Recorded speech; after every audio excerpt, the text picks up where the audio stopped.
டிட்வா புயல் காரணமாக விழுப்புரம் மாவட்டம் மரக்காணம் மற்றும் அதனை சுற்றியுள்ள எக்கியார் குப்பம், வசவன் குப்பம் உள்ளிட்ட 19 மீனவ கிராமங்களை சேர்ந்த 5000த்திற்கும் மேற்பட்ட மீனவர்கள் தொடர்ந்து 6வது நாளாக மீன்பிடிக்க செல்லாமல் படகுகளை நிறுத்தி வைத்துள்ளனர். இதுகுறித்த விவரங்களோடு இணைகிறார் நம்முடைய செய்தியாளர் கலிப்துல்லா. விவரங்களை வழங்கலாம். வணக்கம் அர்ஷினி. வங்கக்கடலில் நீடித்து வரும் டிட்வா புயலின் தாக்கம் காரணமாக விழுப்புரம் மாவட்டத்தில் பல்வேறு இடங்களில் நேற்று முதல் விட்டு கனமழை பெய்து வருகிறது. மேலும் மயிலம், செஞ்சி, திண்டிவனம், மரக்காணம் உள்ளிட்ட பல்வேறு இடங்களிலும் பரவலான விட்டு கனமழை பெய்து வருகிறது. மேலும் டிட்வா புயல் காரணமாக மறு அறிவிப்பு வரும் வரை விழுப்புரம் மாவட்டம் மரக்காணம் மீனவர்கள் மீன் பிடிக்க கடலுக்கு செல்ல தடை விதித்துள்ள மீன்வளத்துறை உத்தரவிட்டுள்ளது.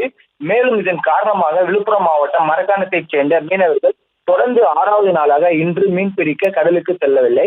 மேலும் மரக்காணம் மற்றும் அதனை சுற்றி உள்ள எக்கியார் குப்பம், மண்டவாய் குப்பம், வசன குப்பம், கைப்பனி குப்பம், அனுமந்தை குப்பம் உள்ளிட்ட 19 மீனவர்கள் கிராமத்தைச் சேர்ந்த 5000த்திற்கும் மேற்பட்ட மீனவர்கள் தொடர்ந்து 6வது நாளாக இன்றும் மீன் பிடிக்க கடலுக்கு செல்லவில்லை. மேலும் கடல் சீற்றத்துடன் காணப்படுவதால் மேடான பகுதிகளில் தங்களது படகுகளை பாதுகாப்பாக மீனவர்கள் நிறுத்தி வைத்துள்ளனர். தொடர்ந்து 6வது நாளாக மீன் பிடிக்க கடலுக்கு செல்லாததால் வாழ்வாதாரம் பாதிக்கப்பட்டுள்ளதாக மீனவர்கள் குடும்பங்களுக்கு மழைக்கால நிவாரண நிதியை விரைந்து வழங்க வேண்டும் என மீனவர்கள் கோரிக்கை வைக்கின்றனர். அர்ஷினி,